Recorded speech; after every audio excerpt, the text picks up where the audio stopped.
Hi everyone, Shane Stevenson, Buffalo Naval Park. With me, Steve Tedesco, Director of Education. Say hello. Hello. Hello everybody. Can you see our breath? We are, See mine.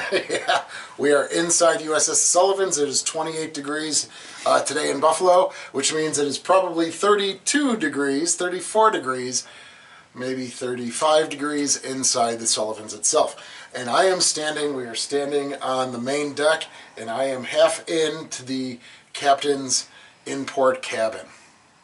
All right, now why am I here today? Because we are going to be talking about something that just triggered in my mind. After all this time of working here, it just triggered in my mind. And I worked a little bit with Tim down at the USS Kidd, still waiting to hear back from Buzz from the USS Cass and Young. But if you were to walk by our ship, the Sullivan's, you'll see on the aft stack, you'll see some dice that say 52. Many people think it means lucky sevens. It does not. It is the Destroyer Squadron that USS the Sullivan's was attached to in World War II. That itself, Destroyer Squadron 52, was broken out into two destroyer divisions, 103 and 104. And that's how all of the Fletchers were broken out in World War II. Maybe up to Desron 58, I think it was, Each made up of two divisions of each 4 or 5 in each division. So a squadron might be 8 or 9 Fletchers as a whole. Well, each of those has a squadron leader and a flagship. And it never occurred to me to give a little background on those squadron leaders. So for Destroyer Squadron 52, like the Sullivan's, our flagship, the squadron flagship, was the USS Owen, DD-536, one before us. And so what that meant was that while the ships themselves were commanded by a commander, the captain, who would control all 8 or 9 or 10 Fletchers, would be on that one particular vessel.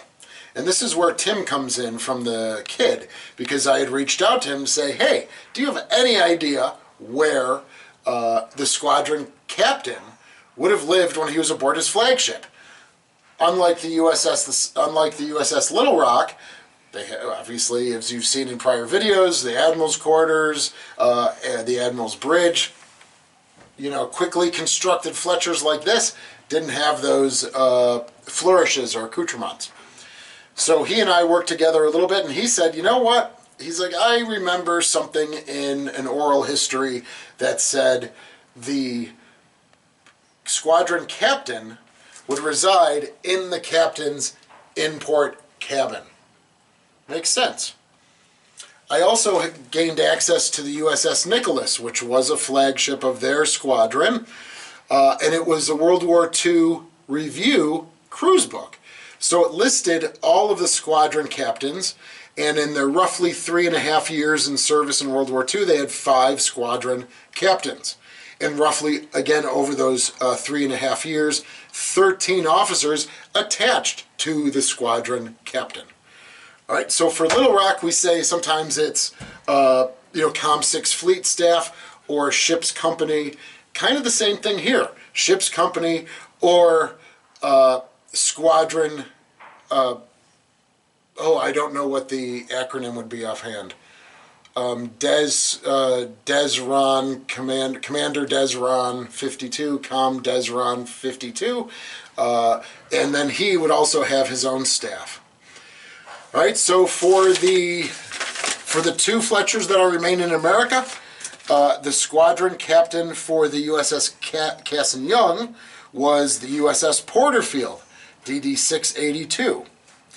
USS Kidd squadron captain was USS Erben, E-R-B-E-N, and that was DD-631. So now the captain, or the commander of the ship itself, gets booted out of his in-port cabin. So where did he probably reside? Well, he probably resided in his at-sea cabin full-time, whether they were in port or not. So let's take a walk up there.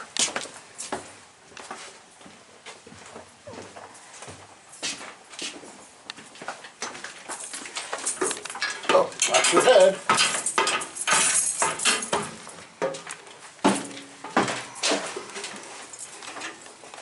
Okay, so we're heading up now to the O1 level. We're going to pass the radio central and navigation stations. We'll bring the light. Here, you want to go first? No, you go. Okay.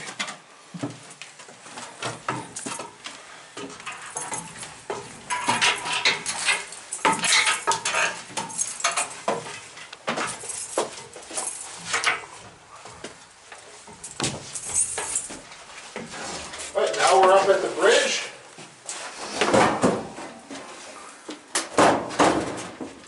Captain's at sea cabin. So if a destroyer was a squadron leader, back in the olden days it would be a torpedo boat flotilla leader. This is where traditionally the commander would have his at sea cabin when they were here. Obviously makes sense right next to the bridge right here. When they were in port, he would be down below in his cabin, but not now, not when there's a captain commanding, again, the whole squadron. Commander of the particular vessel for the Kidd, the Sullivans, and the Cass and Young would have probably been stationed up here, and the commander, or the captain of the squadron itself would be at the import cabin.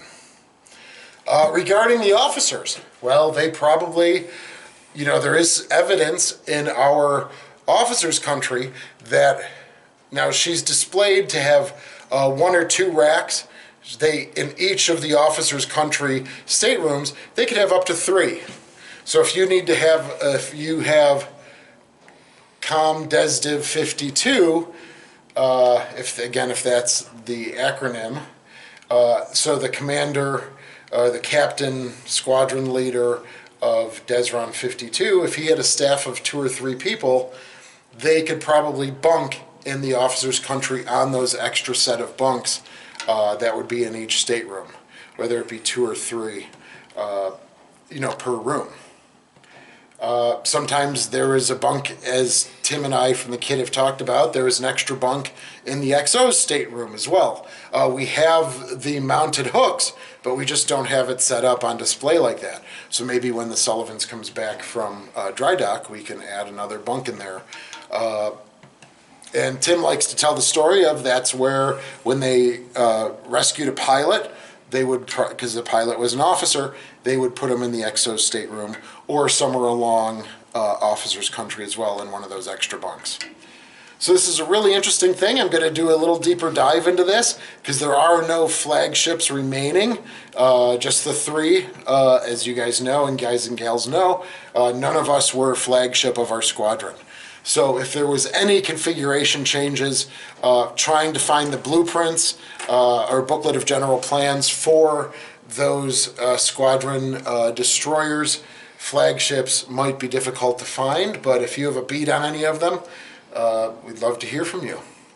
So, very cool. Where the hell did the squadron captain live? And we think the captain's import cabin and the commander's import, the at sea cabin is where the commander of this vessel got bumped to during time in service. Thanks so much again for watching. Check back for more videos. Again, we'll be doing our 29 and 29. Thank you, leap year, for the month of February. And so through January, we are going to be preparing all of those videos. So we might not be that active during January, but have no fear. Come, what is it, Stephen? January 31st? Yep. We're going to do the introduction. My mouth is getting frozen. We're going to do the introductory video on January 31st. Yeah. Yes, and then February 1. Got some good stuff in store for you guys. Yes, we do. So thanks again for your support, and hopefully maybe we can do a follow-up of this video, which is really fascinating to me, and hopefully to you as well. Thank you so much, and we'll see you again soon.